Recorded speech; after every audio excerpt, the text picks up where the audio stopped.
Good afternoon, everyone. This is Kalina Correa, here to talk to you about what I learned about supporting English language learners after reading Brown's Principles. I selected 2 principles to focus on in this presentation that I believe are essential for supporting English language learners in the classroom, one of which is affective factors. This idea factors in the role emotions play in language acquisition. Students who feel secure, inspired, and comfortable in the classroom are more likely to take language risks and make meaningful connections. However, things like low self-esteem and a fear of failure can greatly affect language acquisition. The other principle I intend to touch on is language-culture connection, which according to Brown are actually really closely related. Students may find it difficult to navigate a completely new cultural environment while also learning a new language. Up next are a few ways that these principles can be applied in the classroom. I have outlined 2 classroom implications for each principle, and I intend to begin again with affective factors. First, I plan on creating a safe, stress-free environment by fostering a close student-teacher relationship and implement cooperative learning strategies.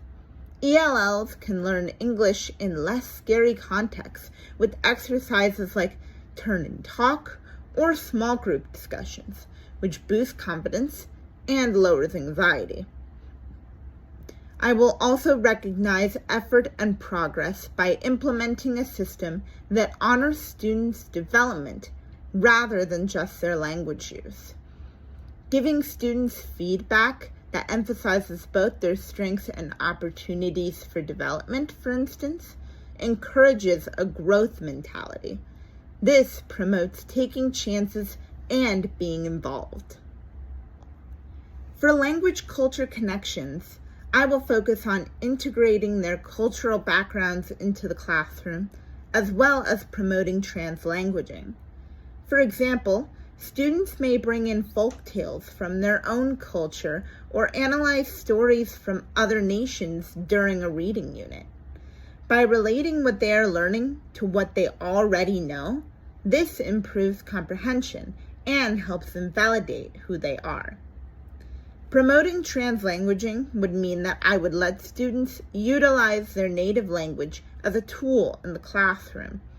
This could entail talks in small groups where the students exchange ideas in both their native language and in English, bilingual dictionaries, or side-by-side readings. Translanguaging validates the importance of multilingualism and encourages cognitive involvement.